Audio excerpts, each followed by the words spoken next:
This video is only for assholes. If you're not an asshole, don't watch this video. Now, it's great to be an asshole, but you don't want to be a total asshole. There's a balance that must be struck. Assholes who are total assholes suffer too much backlash for their nature and are generally considered insufferable by all. Thus, you must learn to follow proper asshole decorum and fall in the Goldilocks zone of acceptable assholedom.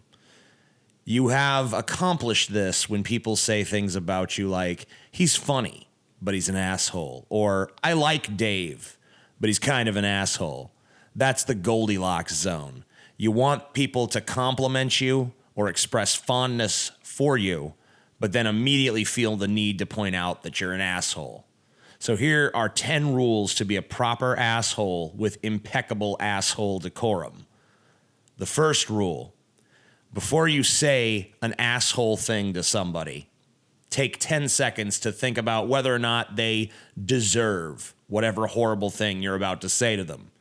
Often you'll realize you're wasting your asshole-ish masterpiece of abuse on someone who is not sufficiently worthy of it. Exception to the rule: if you've just been insulted and the quickness of your comeback is important, you can't let doubt slow your wits, especially if they're not too fast to begin with. The second rule is always treat customer service people well, even if they suck. The structure of their jobs is such that they're prohibited from retaliating against your verbal abuse in any way.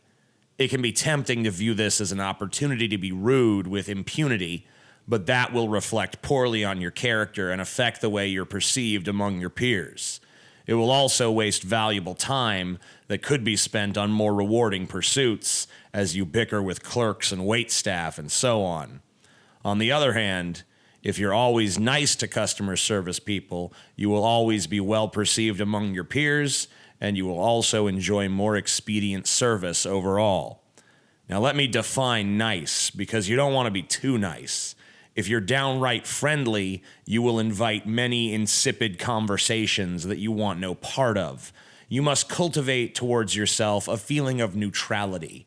You want to be neither liked nor disliked. Friendly banter can be as time-wasting as antagonism.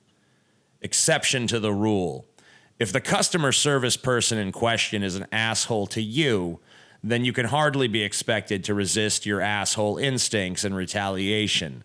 This only applies in cases where offense to you is clearly intended. If the offense committed by the customer service person could have had a non-malicious explanation, you should maintain your facade of patience. The third rule is, don't ever be an asshole to your significant other. And if you are, you must prostrate yourself before them in a pathetic display of abject apology. No matter how slight the infraction, you must heap admonition upon yourself for even thinking it, let alone uttering it. Some people might think this sounds cuckish, but it's a matter of simple expediency and perception. If you're thought of as an asshole, but you're super nice and loving to one person, it makes your character more likable to people, even if you continue to be just as big an asshole in every other respect. Also, relationships are hard enough without strife and discord. You lose less making small sacrifices to get along than you do wasting time, energy, and sanity and in pointless arguments about trivial nonsense. Exception to the rule: never fighting at all isn't healthy. There should be spats and strong disagreements on occasion. In the midst of these, both parties will exhibit asshole-ish behavior, and to try and completely remove that element from a relationship would be a waste of time. But such instances should be infrequent. The fourth rule is to make it a point to inform people that you're an asshole if you're supposed to spend any amount of prolonged time with them. It's better to tell them than to wait for them to find out on their own. You know, it gives them time to prepare. They'll appreciate the warning. You should never tell anyone that you only see in small intervals that you're an asshole. Only tell it to those who would have figured it out anyway in the due course of time if they had prolonged exposure to you. The fifth rule is, if you're with men, pretend your asshole comment is just a joke. If you're with women, only be an asshole to whatever mutual acquaintance isn't around at that time. These are the socially acceptable ways to be an asshole in a group of men or a group of women. If you are a jokey asshole with women, they take the joke seriously and they get butthurt. If you're a shit talker around men, they'll eventually think you're shady because they realize you're probably shit talking them too whenever they're gone. Exception to the rule. Not all men and women conform to those social patterns, obviously. So don't become too stereotypical in your thinking. There are girls who can roll with the punches and there are dudes who love to gossip. So keep that in mind and be aware of your audience. The sixth rule is, when you make a generalization about men and women or any other group, like I did above, you should always sloppily apply the not all Band-Aid to it to give yourself plausible deniability if anyone calls you sexist or racist or whatever. People still believe in stereotypes for the most part, but they also like nuance to soften such generalizations. It may seem like a waste of time to include these not all statements, but including them really does make certain remarks more palatable to those who might have otherwise taken offense and pitched a fit. Exception to the rule.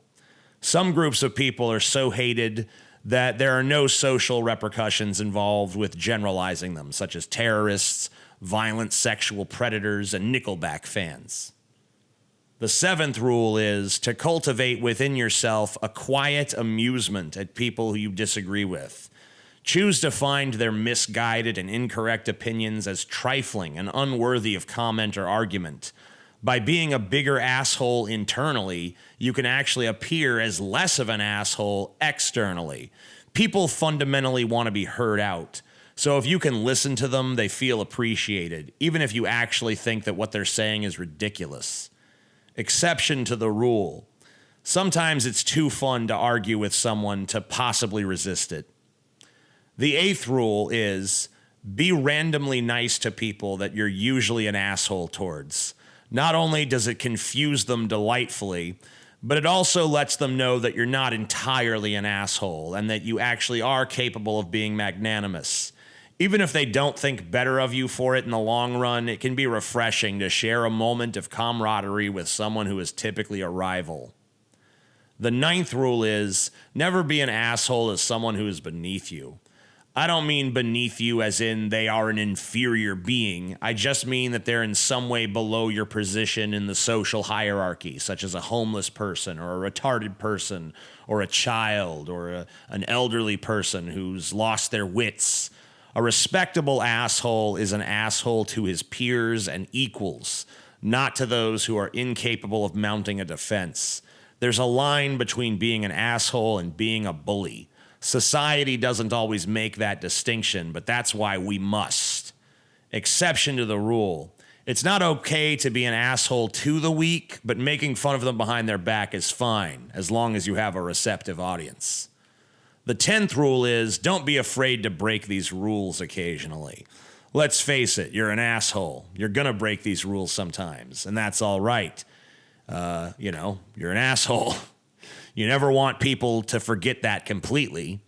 If you follow these rules too strictly, you might find that you're not being an asshole at all. So don't be afraid to break them when the time feels right, but always carefully consider the asshole instinct when it arises. Control when you're an asshole. Use your asshole powers wisely.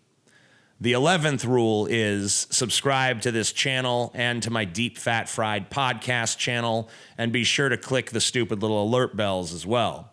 It would also help if you supported me on Patreon and followed me on social media. All relevant links can be found below. Thank you for watching, or for listening in this instance.